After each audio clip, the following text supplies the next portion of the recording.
You are now listening to the NYYST Podcast.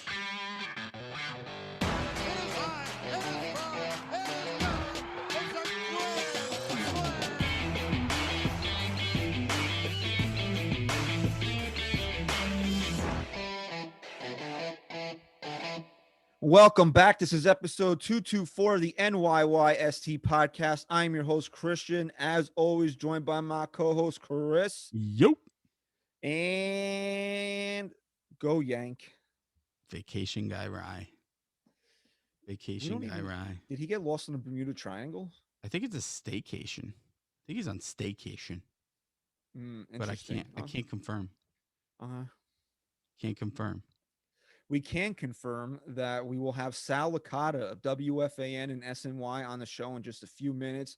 Sal gave us about a half hour of his time. We talked a little Mets, talked a little Yankees. He called me out for talking shit to him on Twitter, but hey, in the end, as kind of worked out. Anyone who listens to the show and they sit there and they're like, Christian's kind of a douche, right?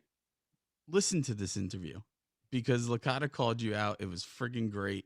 But I told him, I was straight up with him. I said, this is our new strategy now. Being nice to people doesn't work. Who else did we say? Lance McCullers, right? I was a dick to Lance McCullers. There was somebody else too. And there was someone else that it started as like a kind of a feud. And then we had him on the show. So Yeah, that's what, this is what works. This is what works. Good job by you. Great interview. I mean, great talk, really. Yeah, really. No, we went back and forth with Sal. We touched on the whole thing came about because he had some comments on SNY after Garrett Cole's performance on opening day. I don't know if I was just in the wrong frame of mind when I saw it, and I went at him, and he went back out at me, and you know what it is. It was tensions were so high because I think we were pissed off. Yeah, we were pissed off at the fans booing Stanton and all this. That guy is taking a shot at my ace. Yeah, so then it's like we got to get extra defensive because our own fan base is ripping the team apart at the time. So I think you were just you were on edge. And the one person, like if anyone's going to fuck with anyone, the one person that is off limits right now, at least, is Garrett Cole. It's Garrett Cole. Yeah, and it triggered you. You were triggered. I was triggered. I gotta admit, I was triggered. I was just triggered like a Stacy that Saturday morning. Yeah, you very rarely triggered, but you definitely got triggered. He got me. I should have told him that. I should have mentioned that in the interview that he triggered me. He really did. He did. I gotta say, man, it's WrestleMania week. NXT Takeover is on tonight. I'm expecting a 5-star match with Adam Cole. I think we had a 5-star interview with Sal Licata, so I think we should just keep it rolling and get some 5-star rating and reviews on iTunes here. Maybe even like a like or subscribe on YouTube as well. Right. By the way, if you're watching on YouTube, I'll get this out of the way now. The interview with Sal is going to be in a separate video on its own, right on our page. You can find it. It'll be uploaded right around the same time as the full episode. So make sure you check it out, whether you watch this first or go back, whatever. Definitely check that out. We had a really good talk. Yeah, so the Yankees they just completed a 3-game set with the Orioles. They took 2 of 3. They lost Wednesday night 4-3 in 11 innings. We'll get into all that. We'll get into Jameson Taillon's debut. We'll get into why I was very combative on Twitter the other night, and because the Yankees did what we thought they were going to do when Garrett Cole pitched the second game of the year, which he absolutely dominated in. So, I mean, we'll discuss all that. Aaron Judge, he could be dead for all we know. We don't, we'll find out Friday at some point. So there's a lot to get into, but right now we're going to get into an interview with Sal Licata of WFAN and SNY. Enjoy. All right, so that was Sal Licata. Follow Sal on Twitter at Sal_Licata. That's Licata. As he said, he's doing overnights on the Fan right now, and he's usually on SNY after Mets post game. So Sal's a very passionate guy, and you gotta respect what he had to say there.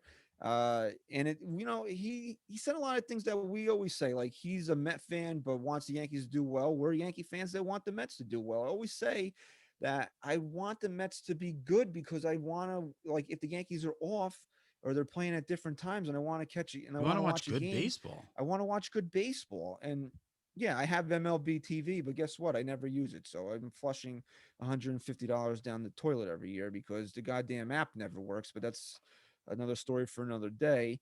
So there was a lot to unpack from Sal's interview, but we'll just go based on what we have to say here. So I don't know where you want to get started. We didn't. He briefly touched on it. We only had Sal for a finite amount of time, so we didn't get into everything we really wanted to get into. But I think the first thing that we need to really get into right now is Gary Sanchez, and not the fact that he was loafing around the infield yesterday. Although if you caught Boone on the fan today, you can tell the difference in between how the Yankees feel about Gleyber Torres and how they feel about Gary Sanchez, because Carton and Roberts asked, you know, Boone about, did he talk to Gary about, because the fly ball dropped, he was loafing, and then when he almost got picked off, not picked off, but it was Yeah, a it was before single, and he almost Talkman came got, in. yeah, and he almost got forced out of second on a single. And Boone's like, and Boone in his Boone way was like, yeah, I talked to him, blah blah blah, but like, we told Gary it was a teaching moment. Teaching moment in Boone words is like I screamed my head off at him. Definitely. And when they asked about Gleyber Torres making the error in it was the 10th inning, right? Because the Higashioka tied the game in the 10th and they lost in the 11th. He was like he was like so like roses and rainbows about how hard Glaber's working. He doesn't think this is a trend. He's really happy with the way he's been playing. Doesn't Or think how it's a he's trend. Man. But that's what I'm telling you, dude. They were like, they were basically like one way on Gary and one way on Glaber. So, we touched on this in the off season. Gary Sanchez could possibly even have an MVP caliber year. I think in the Yankees' minds, they might be moving on from him. And we screamed about it when Boone announced that Gary was going to catch uh, Cole on opening day. Was this just an act? Is this for theater? Is it because they just didn't want to deal with the drama of Gary sitting on opening day? And the first possible opportunity they had to go to Kyle Higashioka to catch Garrett Cole, what did they do? Yeah. Garrett Cole was caught by Kyle Higashioka. And they're like, no, this was the time to sit Gary. He needed a day off. It just so happened to be Garrett Cole's time to pitch. And it's like, it's kind of, I'm not ripping the Yankees, man. I'm so optimistic about this season. I love Aaron Boone. He has his flaws, but I think he does a good job. Um, and it's the fucking Yankees. I'm not trying to rip them here, but like the act is starting to get old a little bit to me. The act is getting old, and it's not just this. It's like with guys that are sitting because they're feeling sore and stuff. Like the act in itself is getting old, and I guess we know the motive behind it. The Yankees don't like to show their hand, but it's like give me a different approach at least because it really is. It's getting tiresome. It's the same thing over and over again. Like just come out and tell me. Like Higgy's his catcher. That's it. I'd respect that more. I don't agree with it. Right. Look, dude, the way that Cole pitched on when did he pitch? It was Monday night, right? Yeah, it was 2 nights ago. It was game 2 of the series. So it was Tuesday night. Who pitched game one? I forget already. Oh, Montgomery pitched good, Montgomery pitched was very good. really good. Yeah, Tuesday night. Look, and and then I posted it on Twitter and I was like, hey, you know what? I would have appreciated the Yankees had the balls to at least just come out and say that Higgy's the catcher and we only started Gary to avoid the drama. I would have appreciated that. And everybody's like, oh, you think Gary's going to catch 5 days in a row? First of all, the Yankees had a day off in between opening day and the second game, so it would only have been four games. So to me, my whole thing is if the Yankees were really trying to dispel the myth, the rumor, whatever you want to call it, that Higgy's Cole's personal catcher, then Higgy starts when Montgomery pitches, and then Gary can come back in the lineup. Or Gary could have sat last night when Taillon pitched. No, they specifically sat Gary Sanchez when Garrett Cole pitched. You can't tell me that's a coincidence. That's just the way things work. They did that on purpose. They did it on purpose. And now, you know what? I'm not going to fight it anymore. If Garrett Cole's going to do that every time Kyle Higashioka catches, then fine. Just don't lie about it anymore. Yeah. Yeah, it's old. There's no reason to lie. Why do you have to lie? What are you trying to, like, Garrett Cole, what he did the other night justified anything that you could say, any reasoning you can say. So, like, why beat around the bush? Like, yeah, you know what? Higgy is his catcher, but look what happened. Like, are you complaining? And I even said that Tuesday. Like, I get it. I understand it. Like, it clearly works. It works. Whatever reason he's got this thing going with Kyle Higashioka, it works. If Jorge Posada, after he 90, no, after, yeah, because he wasn't there in 96. If after Jorge Posada won 3 World Series, that he could sit on the bench in 2009 to get AJ Burnett in a right frame of mind, then Gary Sanchez can sit on the bench in a postseason game for Garrett Cole. I don't even care about that anymore. Just don't lie to me. Just tell me the truth. Kyle's his catcher. That's it. The end. Boom. Boom, Just done. tell me the truth. Yeah. Yeah, I agree. And like I said, it fucking carries over to all other negative, any negative story that the Yankees hold on to, that they don't like to show their hand too early in certain things. It's the same type of response to the story they're trying to tell to the Yankee fans. Is like, it's so transparent now, and they're doing everything they can to make it not transparent to us, but it's like, it's almost like you're watching it and you're going, do they think we're stupid? Like, do they think we're dumb? Like, we don't know this act by now? Because like I said, they do it over and over again the same way. Right. And that's why, like, you and I were going back and forth yesterday, that like I feel like I have to defend Aaron Judge. I don't feel like I have to defend him. It's also part of this all rise all the time, where like I want to think positively that he's not going to wind up on the injured list for 2 months.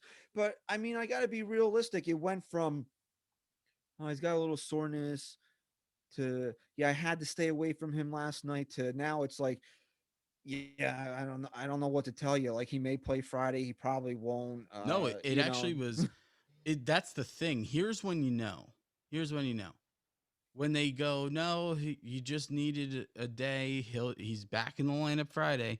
And then the next game rolls around, and it's like, well, we're not definite about that. It's not Friday yet.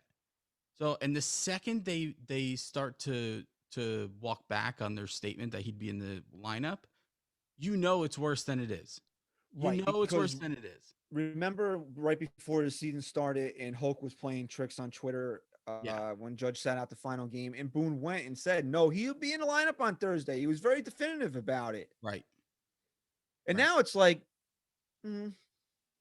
I Did don't he know. say Do you think definitely? We thought he would, but it's not Friday yet. Let's let Friday roll around. like Easter was last Sunday, and Aaron Boone is like, well, do you believe in Easter Bunny? Because if you do, then Aaron Judge will play on Sunday, Right. or on Friday. If not, then that's all I can really tell you. Do you think the Easter Bunny's real? Because Aaron Judge being healthy is about as much of a myth as the fucking Easter Bunny right now. Yeah, and then it's like you hold your breath and you wait for the lineup. And here's the way it normally plays out. It can go one of two ways. Either Friday's lineup comes out, Judge isn't in it. But normally when that happens, the Yankees will make a statement beforehand. They'll kind of start to give a little more detail into what's going on, and kind of prep you that he's not going to be in the lineup, right? So that's kind of rare if the lineup just comes out without him. Here's what's not rare, and here's what happens more often. He is in the lineup, right? And then either 5 innings in, he's out of the game, or that night after the game's over, you find out he's going to the DL. So it's one of those two things. And I'm trying, again, I want to stay optimistic. Maybe we're reading into this too much. I just like to be prepared for the worst in these situations, because the Yankees, again, are just going down that path of no definitive answer. I'm not even saying definitive in a sense of, yes, he's good, yes, he'll be back. Just more of like, look, he's sore right now. Do we think it's a big deal? No, but we got to take it day by day. We're hopeful that he'll be in the lineup Friday, but we're going to ask Judge. So if he's not, don't be too alarmed right off the bat. We're going to report to you if this is worse than we think, and blah blah blah. Instead of like, no, he'll be there. No, he won't. Yeah, he will. No, he won't. And then it's just like it's a fucking guessing game at that point. Right. It's just it's getting frustrating right now. It really is. I can't say it any other way. It's just, you were 5 games into the season, and Judge, you know, he was starting to really hit a nice little stride there, Yeah. and then and I don't want to hear the conspiracy theorists out there. And if you're listening to this show, you probably know who they are. I don't think the Yankees have been hiding this since the end of spring training. The Yankees came out and said that he couldn't play in the final spring training game because of COVID protocols. His allergies were acting up or whatever. They can't lie about that. They can't use that as a cover for an injury. No, And and he can't. and if you follow the team, which I know a lot of the people with these conspiracy theories clearly do, you know that when any of this shit happens, it's not the team covering anything up. Very rarely is it the Yankees organization covering something up. It's been the players not being open and honest about how they're feeling. So like you're not going to tell me that Judge was sore, feeling soreness on his side, and that turned into him telling everyone he had flu-like symptoms during the middle of a pandemic when hundreds of thousands of people have been affected by this, and I don't think Judge is that's his MO here. Right, I didn't even think of it from that perspective, that the Yankees would go out there and lie about him having to go through COVID protocols when how many people died from friggin' COVID, Right. that the Yankees are just going to use that as a friggin' cover, because they don't want to tell you that he might be hurt. I mean, come on now, let's be a little bit more realistic about it. And then today, I'm on Twitter, and the tinfoil hats were out that, oh, I don't know if he's been vaccinated. Maybe he has been. Maybe somebody read that somewhere. But oh, he's sore because of the vaccine. Then somebody said that he's got mono. I was just like, dude, it's like, where have we been? Where Yeah. have we been the last couple of years? Yeah. This is Aaron Judge. I love the guy to death. I I really love do. him. But this is Aaron Judge. This is who he is. This is just it. I'm disappointed. Like I don't want, like, I get it. Like, I don't want to sound like a dad here, but it's like I'm disappointed. I'm Like, I'm not mad, I'm disappointed in you, son. disappointed. Yeah. My wife made a good point the other night. I guess they brought it up on the broadcast that the Yankees are all getting vaccinated on the same day. That's kind of like there's a lot It's of risky. stories It's out really there that risky. that a lot of these that a lot of people getting vaccinated after the second shot I've heard can have some pretty serious symptoms, even if it's just like 24 hours. But Right. It can knock you out for a what couple what days. happens? She's like, what happens if like half the team fucking can't even get out of bed? Well, if they're getting the J&J, it's one shot. And I heard the side effects are a lot less, like, It's also a yeah. less effective shot. But Okay, hey, we don't have to get into that right yeah, now. I'm shocked that they would go with that. But hey, whatever works, man. Get fucking vaccinated. Let's go. No outbreaks. No outbreaks. Yeah. 2021. I- Well, the Nats already had one. No, for the Yankees. For the Yankees. Right. Okay. So I mean, so we got Gary out of the way. We got Judge out of the way. Let's just talk about Jameson Taillon. I want to do a lot of quick hitting on this show because we had Sal on for about a half hour. Just bang out some topics here. Taillon 4 2/3 last night. I think he threw around 74 pitches, 7 Ks, no walks. I think he had 3 hits. He got bit by the home run ball in that one inning. I think it was the fourth. He gave up back 2 solo shots, but dude, I came away fucking impressed with this kid, man. Like, for not having pitched in 2 years, his stuff is really good, man. And I really think that the Yankees we're gonna look back, even if he doesn't re-sign with the team, if he goes somewhere else in 2 years, and then we're gonna look back at this and say this was like Ninja Cash at his best. Like, he really went in there and he sniped this guy because from the Pittsburgh Pirates. So I really was feeling that good about Jameson Taillon after a start last night. Yeah, and you know what? Don't underestimate the power of his relationship with Garrett Cole, because to have Cole go I out heard him. there. I heard he brews a mean cup of coffee too. In case you, Oh yeah, I did hear that. He's big into coffee and into coffee. Um, coffee. to have such a close relationship of two guys who are hopefully going to be sitting on top of this rotation alongside, Did you know he had cancer too? I didn't even I didn't realize know that. that. No. Two Tommy Johns and cancer. How could you not but root?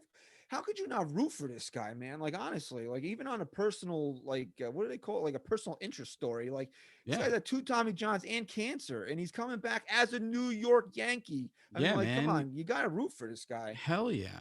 I mean, just look at like the Carrasco story. I never, as a player, I was never like, I never knew much about Carrasco, but when he battled leukemia, right? Carlos Carrasco, I think he I had think leukemia, so. and like I never went out of my way to watch this guy pitch once. But it's like the second you hear a story like that, you're rooting for a guy like that. Now, this is a guy on our team, on a team that we haven't seen a World Series in way too many years. You want to see this guy succeed, and he looked friggin'. I mean, if you're anything but optimistic, you're clueless, first of all, and second of all, if you're someone who's, and I didn't really see this much, but if you're someone who's complaining about his innings or whatever, his efficiency, the dude hasn't pitched in 2 years, and he had two Tommy John surgeries. Most guys don't even come back from that. Most guys can't even throw a pitch in the major leagues after that. This guy came out, and you're sitting there going, he has the stuff to be a number two easily. I honestly, and somebody, I don't know. I don't know how you can be anything but optimistic after watching him start last night. I'm not going to say he's going to go out there and throw gems every time out because that's just the nature of pitching. Not even Jacob DeGrom is going to throw a gem every time out there. But for what the Yankees made this trade for is to have him really kind of grow to be a guy that you can slot behind Garrett Cole in a big spot. I mean, how do you come away but anything but what without anything but that optimism? Yeah, I'm going to say this, and this is something that I'm going to incorporate a little something what Sal said during our talk with him. Um, there's a few different characteristics you look for in an ace, right? And one of those being what Sal brought up of it doesn't matter what the score is, you don't give back the lead. A true ace doesn't give back the lead, and that's something he kind of got on Cole for. I think I think he's fair in saying it. I think Cole, that's one aspect of his game he needs to pick up, but there's another characteristic of an ace that you definitely look for in a 1B type of guy or a 2 guy in your rotation. And it's something that both Corey Kluber and Taillon have. And that's never, no matter how your stuff is that night, never letting the game get out of hand. And both of these guys, even if they're not on top of their game, even if they give up a few runs, even if a few guys are getting on base, they're getting hit consistently, they have the stuff to contain the game, to keep the team where they're at. And you have to be optimistic about that in these two guys following Garrett Cole. Let's not forget, you got Garrett Cole, Taillon, and Kluber, and they all hold that characteristic of keeping your team in the game. And if you can do that with this offense, when this offense is on, you're not going to lose many games. Look, we know you hate him, but you cannot sleep on And, Jordan and Montgomery. I know I don't fucking hate him. I respect the hell out of him after the postseason, and I love the fact that he came back out on the mound and picked up right where he left off. He said, "Oh, you thought that was a fluke? No, I'm going to show you what the fuck I'm made of now." And you know why and you know why the Yankees are going to give Jordan Montgomery a big extension, probably in another year or two. Why? That TJ fetish. Yeah, yeah. He's only had one, right? So Yeah, if but he still, gets a second one before he signs, he'll get a fucking bonus on top of it. you think Cashman's regretting letting James Paxton go now? Oh yeah, he actually might. I heard the second they announced that he's getting Tommy John, Tried to trade for him. he tried to trade him for him. Yeah, he's like, hey, I got this German guy at the bottom of my rotation. Look, in all seriousness, no, about James Paxton. Like when he came out of the start the other day and complaining about the forearm, I knew it was going to You be knew Tommy John immediately. because didn't he have something going on with the forearm last year? I know the knee was Probably. bothering him. The forearm, I believe he felt tightness for a while. If you remember, the velocity on his fastball It was wasn't never there there. last year. It wasn't there. But that's not, I- these guys are human, right? Say what you want about James Paxton. I like the guy as a baseball player. He's the type of player who he goes out there and the dude fucking wants to win. And it sucks to see. It really does. I don't root for anyone to get hurt, but a guy like him going down like this, it's discouraging because you're watching a guy who's could be one of the top 15 pitchers in the game when he's on, maybe even higher, and he just can't stay healthy. Look, I tweeted it earlier today. He's going to go down as a guy that you're going to say what could have been. Every time James Paxton has been healthy, which we know as well as anybody, watching him the last couple of years here isn't very often. He's got the stuff to be a legitimate ace. He Yeah. really does. I don't think that's hyperbolic. I think he does have the stuff to be a legit ace in this league, but he just could never stay on the field. And now, you don't want to say his career is over, but what is he going to be, 33 when he comes back? Yeah. It's going to be tough, man. And remember, a lot of these younger guys getting Tommy John are coming back with their careers ahead of them. And James Right. He'll be Paxton returning at a time when you would say he's past his prime anyway. past his prime, and also a guy who, just like you said, when he's at his best, he's one of the best pitchers in the game, and he's still proving himself at age 33. So like a guy like Taillon, when you're younger like that and you have good stuff, and then you go down with Tommy John, it's like, yeah, but this kid has a bright future. He's got the stuff there. He's got to come back healthy. With James Paxton, it's more like he's been a question mark anyway, and now he comes back with a year older from Tommy John, and it's like, is this guy even worth anything anymore? Somebody will probably take a flyer on him, but And it'll be a good flyer. I'm not saying it won't, but what's the next injury going to be? Because the Tommy right. John is That's just the icing on the cake. right. So if you're looking at Tyone and didn't do a deep dive in his injury history, but if it's just the Tommy Johns, you kind of feel better about that as opposed to Paxton, which is Tommy John, the back, the knee, It- whatever the hell yeah. else it was too. So, best wishes to James Paxton that he is able to continue a major league career here, because we'll always have that moment in the postseason where he said, "Let's fucking go," and then nearly gave up a home run. Yeah. But he didn't. But he didn't. But He he did not. didn't. So I do want to go back to something real quick about Aaron Judge, because Sal said that this is a thing that maybe you don't go to until Judge hits free agency.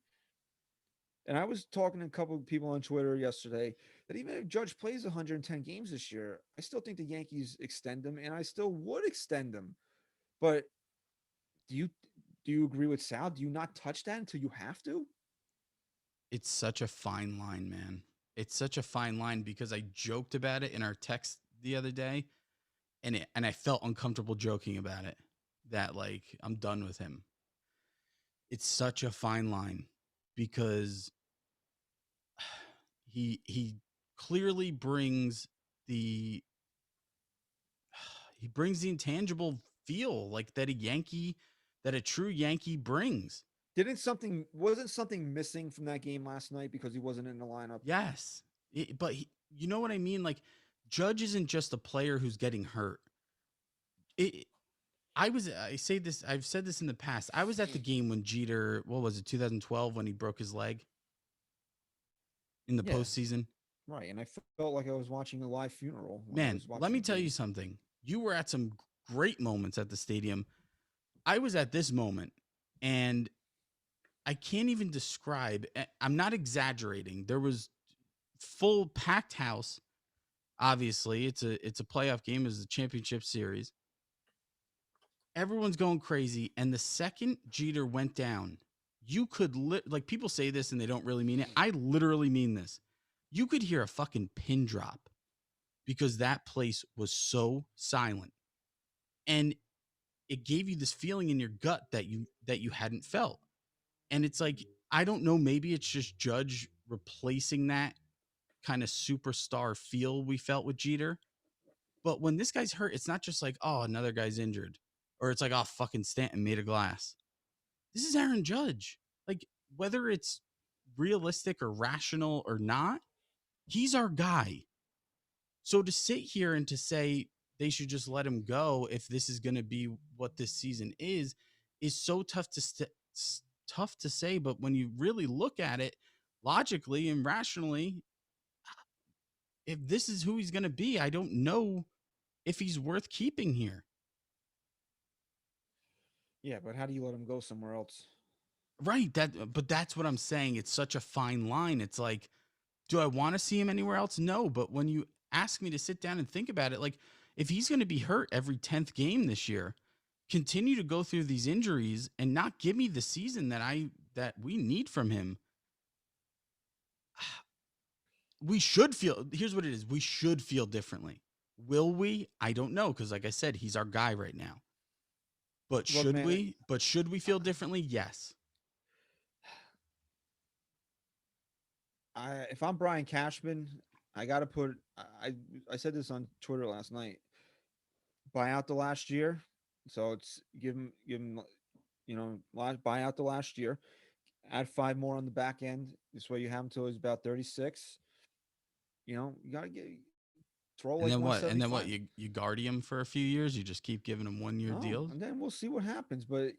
And then you throw like $175 million at him. That's like $29 million a year.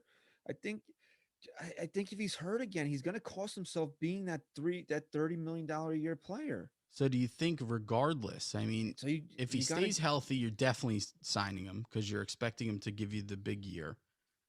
And if he's not, you're still signing him because you're getting him at a much better value for you. And he's still always going to put fans in the seat. So the contract's always going to pay for itself. And but somebody let's was not forget, arguing when he's healthy, he's one of the best players in baseball. hands down. Somebody was arguing with me last night, like, "Oh, you're going to give him $28 million a year. That's what a 5 WAR player does, and Judge is a 10 WAR player." I don't care. I'm not concerned with what his WAR is. Like, if Aaron Judge wants to remain a Yankee, he's not going to get $40 million a year. He's not going to get $35 million a year. I was being generous in offering him 190 over those 6 years because I don't want to see him go anywhere, which is about $32 million a year. But I don't even know if the Yankees would go that high. I think Judge has to also realize, not to belabor this, we can talk more about this. Maybe this is an off-season thing, but the money that he'll make, not maybe being not on his baseball contract, will be there by being a Yankee. If he goes, where's he going to go? He's going to get overpaid by the Royals. You think, what is that going to do for him? What did that do for Robinson Cano when he went and got overpaid by the Seattle Mariners, right? Well, yeah, exactly. We said that all the time. I mean, think about the money he left on the table just by playing in Seattle as opposed to New York. Even if that contract is not as much as he was getting in Seattle, you're leaving a bunch of money on the table. But you Right. know what? You got to look at this too from an organizational perspective. When the Yankees are writing a check for Judge, when they're signing that contract, it's not, he's the type of player, and there's not many players out there like this, but he's not the type of player you're basing all of his value off of his what he's doing on the field. You're basing some of that contract on how many fans he's putting in the seats. And Right. The guy barely had time to grow hair on his ass, and they already put right, the judges' chambers in. So right. So you know what the Yankees need if he's going to be hurt on and off this year? The Yankees need to win a World Series because that will they need to win a justify World Series I regardless of know this. that, but I'm just talking about isolated in this circumstance with the Judge contract. That will keep the fans extremely optimistic, obviously energized, and to kind of forget about any of his on and off the field injuries that he goes through, where he'll still have the hype behind him. It's interesting, man. Like I said, but let's move on to some other stuff here. You're ready. You don't. You're hesitant to really give up on Aaron Judge, but you're ready to get rid of Gleyber Torres. You want him gone. No, no, I don't want him gone. Is this a Uh, problem? Like, is this a legitimate problem the Yankees have right now? well, here's what I And let me preface this by sure. saying it was not a great throw last night. A good shortstop makes that throw, but also a better first baseman makes the I play too. I So scooped that ball with my fucking eyes closed. I'll say that. But I I don't want to can't get say on Bruce because Bruce I'm a has little. actually been pretty good over there. But if you notice, see, this is what the thing is. Everybody's like, "Oh, baseball's so boring. Nothing ever happens." Well, watch the plays develop. Bruce ventures way too far off the bag when balls are hit to that side of the field. That's not that because playing first base is not instinctual for him. Well, So I've that's noticed part it. of the problem. I mean, So that's I've noticed that about him, which is something that happens with guys that don't play that don't really play first base. They'll veer too far off the bag. You're a first baseman. I think what do you have? You have only a handful of steps that you can make to go make a play, and then your job is to get back to first base. yeah. So I mean, it all depends too on who's on base too, because if there's a runner on second and it looks like the ball might get through, then the pitcher is really going behind the catcher in case that ball gets into the outfield to back up the throw. If there's no one on base and you're playing off the bag a little, maybe you can go after that ball because the pitcher's move is to come over and cover first. Those are things that when you don't play first base every day, sure, you can take 1,000 ground balls at first, you can scoop the ball, whatever, and make it look, easy in a sense. But those are the circumstances that if you're not playing every day, if that's not a position that you're too familiar with, you're not thinking of those things. So like he does venture off the bag too much. And then you know, I personally, for someone who hasn't played first though, I think Bruce does a pretty good job. I think he's made some very difficult plays look easy.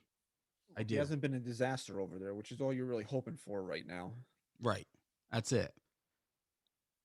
But But to the point with Gleyber mhm, Torres, he's also not hitting right now, which we always said about Miguel Andujar. We dealt with the defense in 2018 because the guy was tearing the cover off the ball. If Gleyber Torres is going to be this defender and he's not going to be a 280 hitter with 35 home run power, what good is he? Like honestly, I love Gleyber Torres, but like what if you're not going to hit and play this defense? I mean, and you got to this is a very we said it this is a very pivotal year for Gleyber Torres because look at all the shortstops that are going to be on the open market. And you can say, oh, the Yankees luxury. They reset the luxury tax. If they really want to go out there and get Corey Seager, they'll go and do it. I'll They'll tell you go and what, that's do why it. they did it. That's why they did it to at least drive up the market. And you don't think all these teams, you know, realistically, is Corey Kluber going to be here next year, regardless of whether he has a great year? Probably not.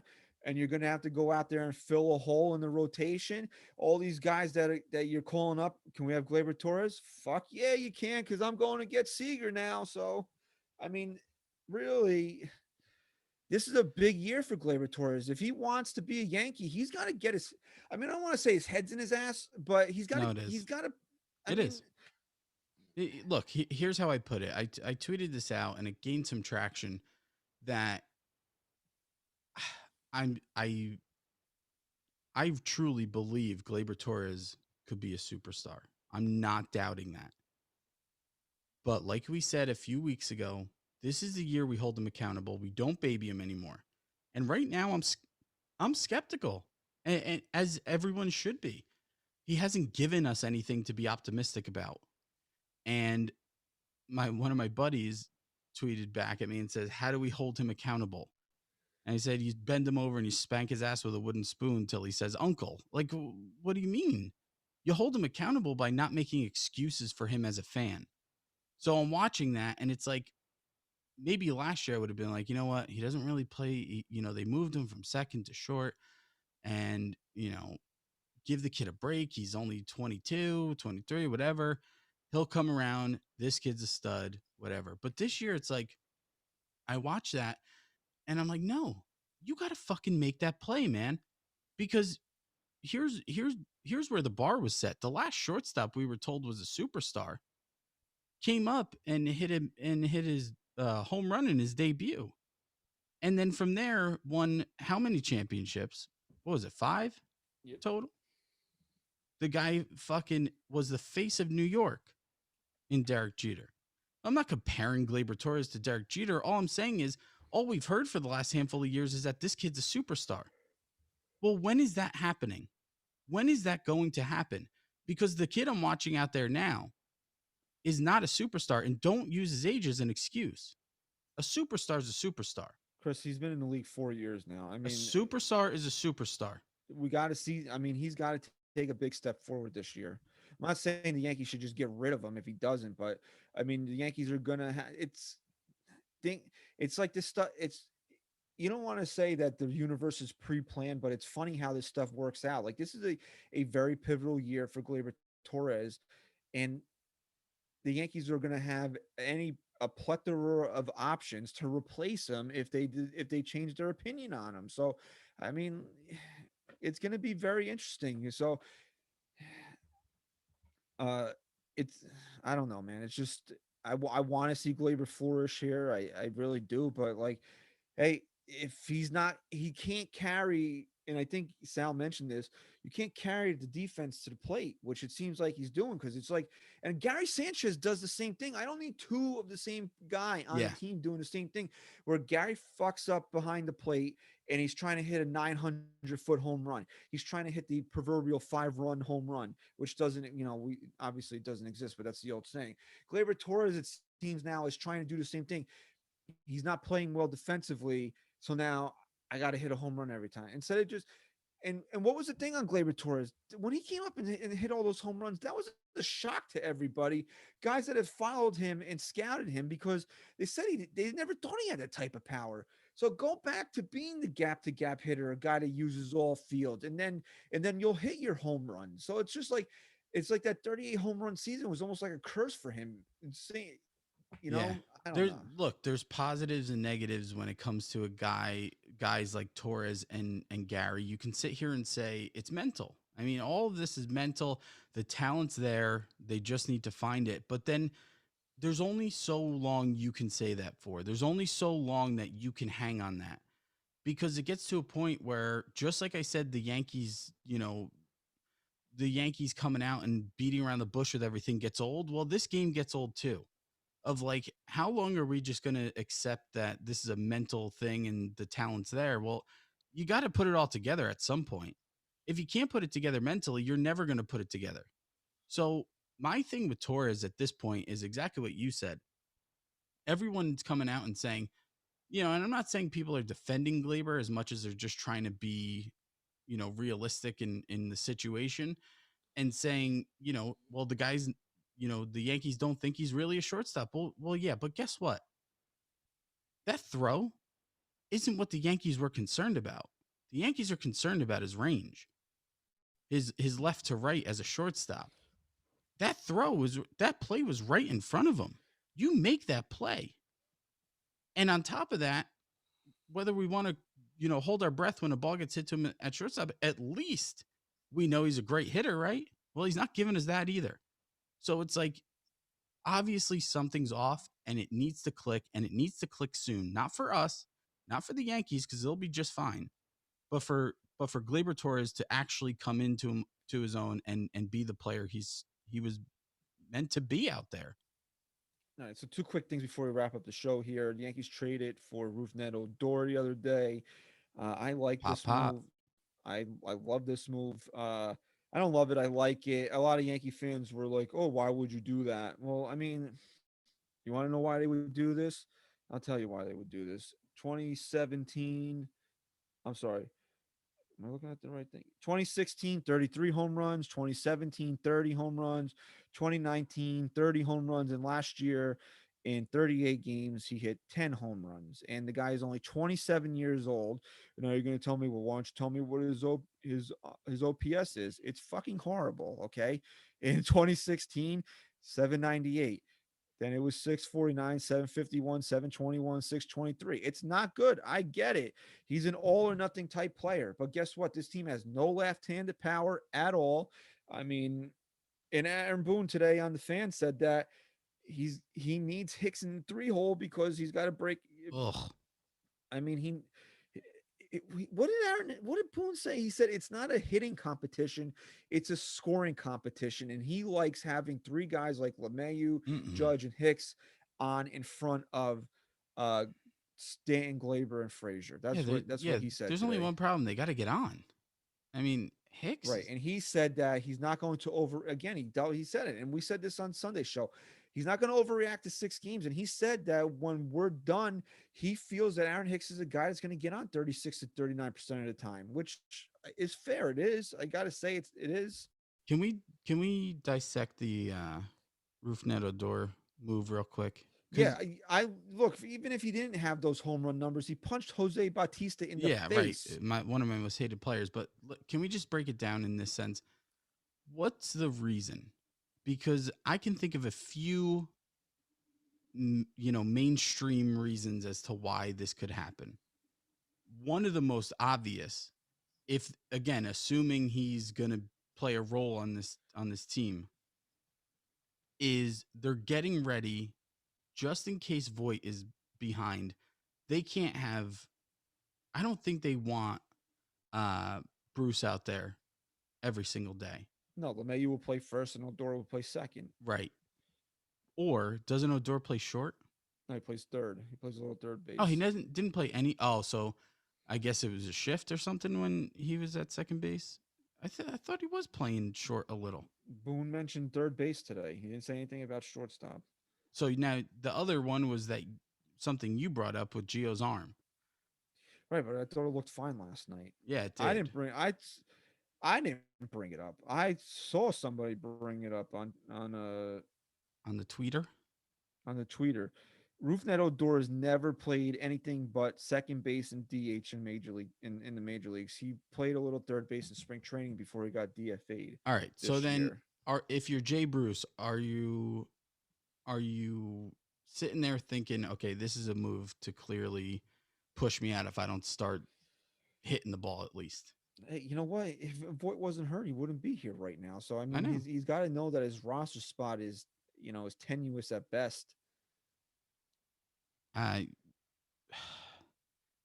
Here's what it comes down to. It's Gleyber, no risk. There's no risk. That's what I no, don't no, no, understand no. why Yeah, everybody was freaking no, out about it. There's no risk involved in it. no. In I fact, the can't Yankees, stand when people freak out about Cashman's no risk, high reward moves. he's under contract through next year. And apparently the Yankees don't even have to pay the veteran minimum to bring him on. There's no financial risk at all. Although now the one guy that I think they had left over from the Sonny Gray trade went back to Texas. So basically the Yankees traded, if you want to look at it like that, the Yankees traded Sonny Gray for Rougned Odor. So See, I thought he played a little shortstop. So my other thing was going to be, I remember a time when Tyler Wade was at least the go-to pinch hitter pinch runner. and pinch runner, sorry. And he It's lost Mike. that spot to No, it's Talkman, Mike Talkman. rightfully Clearly, so. Rightfully so, because he's a fucking beast around the bases last night. But I thought maybe they're just really pushing out Wade, and Odor could at least be that up the middle guy for and depth. Tyro Estrada got designated for DFA'd you. assignment. So Tyler Wade must know where the bodies are buried. That's the only thing I could say. Hey, never know. And we'll wrap up the show on this. And I tweeted this last night, and it blew up while I was sleeping. Uh, you you you people are so dense, like seriously dense. I'm tired of having this argument with people. I don't hate the extra inning rule Seriously. because it cost the Yankees.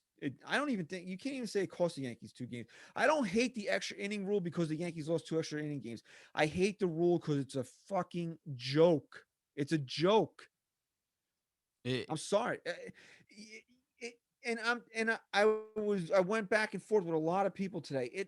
You can't be bringing in the Yankees don't hit and run a scoring position. The Yankees have no approach at the play. The Yankees don't play small ball. You bitch the Yankees don't. Here's the funny thing though, Chris. You bitch the Yankees don't play small ball. They bunt in the 11th inning, and then you're like, well, why would you give up an out? yeah. The rule is horrible. The rule is just it's a horrible rule. It's just bad. I hate it. I hate the rule. I don't care if the Yankees won these 2 games because I tweeted it in February. I tweeted it right after the ninth inning. So these are clearly 2 instances where my mind was not affected by the outcome of a game. No, because you can't blame, as much as we hate the rule, let's make something clear. We're not blaming the rule for any loss or any win. We're Because both teams have the same opportunity. So we're not saying that. That imaginary runner, which is what that is there for both teams. And if one team can score it and the other team can't, well, the playing field's even at that point. And my boy Here, Don Sicario backed me up today. He said these guys have been talking about this for months. It has nothing to do yeah, months. with any games. So like here's And something I'm I sure took. we ranted it, and I'm sorry to cut you. No, it's I'm okay. sure we because I couldn't find a tweet to back this up, but I'm sure we ranted about it on the show while We we were did. waiting for the seasons to start last year. We did. We said how much of a joke it was. But here's something that I kind of came across last night. It was the first time I really started thinking about the rule because I like to lie to myself and pretend like it isn't actually a professional a professional sport using this an imaginary runner at second base like this. But I started thinking about it. I'm like, do the pitchers get charged an earned run? And No. they do not. So then my brain went to, okay, so Major League Baseball themselves is admitting that the team scoring the run isn't even earning it. So now what are we doing? It's an unearned run. It's an unearned run. Like, If think that about doesn't tell you everything you need to know about the exactly. rule right there, I don't know what other better Exactly. case that we can make for it. Oh, you scored the winning run? Did you earn it? No. Oh, so someone made an error? No. What happened? Well, you see, Gio Urshela, he made the last out, the last inning. So last out goes to second, and then he scored, and then we won. It wasn't earned. Okay. Little League. Little League You have baseball. no problem with Gio getting sent last night, right? Absolutely not. No. No, and I You didn't gotta even do it. bother to get. I didn't even bother getting into it. I saw a lot of people complaining about it on social media. You Yeah, have to you gotta do do it. it. You have You to. got to do it. It's the right play. 100 times out of 100. You have to do it. Right. So all I'm gonna say to close out the show is this: this is the beauty of baseball. There's no clock. Baseball ends when baseball ends. Now, is a 14, 15, 16, 20 inning game ideal? No. Do I sit down at the do I sit down to watch a Yankee game and say, "Oh, I hope this game goes 20 innings"? No. I want it to end in 9. I'll be the first to admit that. But that's the beauty of the game. There's no clock. It ends when it ends. So, if you shouldn't be trying to force the game to end. That's not No. baseball. No, it's not anything. I mean, it's not anything.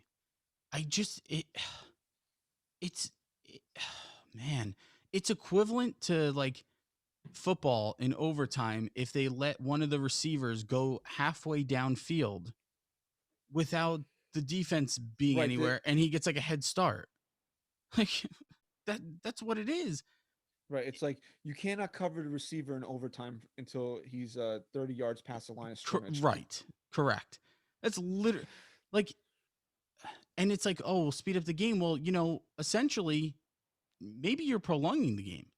The game Maybe you're still took prolonging the 4 game hours last night. because it's just so idiotic.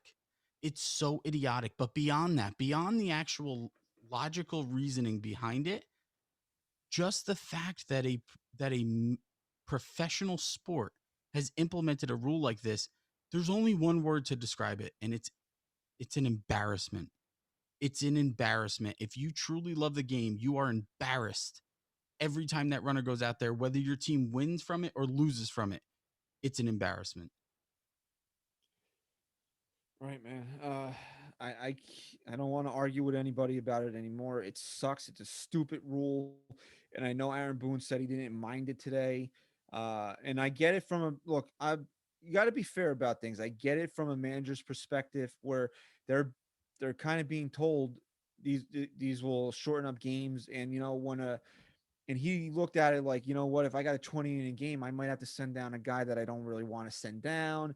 I get it. I get it. I get it. I get it. But if it's just terrible. It's the worst thing that I've ever seen happen to this sport. Uh, and it's got to go. It really has to go. I don't want to see it ever again. Please give me ties. I say this all the time. I think that a tie is the worst thing you could do to a Major League Baseball game, but give me a tie. Tell me we're going to play 1 inning past the ninth. It will play 10 innings if there's a tie. After the ninth inning, we'll give you 1 inning to try to win, and then that's it. And you know what I'll say? There's no gimmick involved. Game's over. That's it. Over. I don't want gimmicks in this game. I'm sorry. I don't. Agreed. The next thing you know is that they're going to put the orange base on. Remember, the orange Yes, they base? were So you talking don't. about it. They were talking about it, Christian. They've already Oh talked about my it. God, please save it, please. And I don't want to hear, look, and old man yelling at the cloud, right, Chris? And they're going to say demographics and younger viewers. I don't care. Go play your Fuck video games. them. Leave my game alone. Fuck Leave them. my game alone. Here's the thing: they're not even looking at the statistics. Baseball's a dying sport in a lot of America. Kids aren't going out there just because you're now that you've thrown a fucking runner on second. Do you think that little Johnny, who's 7 years old, is sitting there Right. saying to himself, Daddy, I want to play baseball because they stuck a runner at second base? Oh, this game didn't go as long. I want to play now. No, like You have much more fundamental problems with growing this game and having the next generation of okay, guys, of kids coming to play this game than how long the game takes. I okay. say it all the time. It's not about the length of the game. It's about the pace of the game. That's Here, it.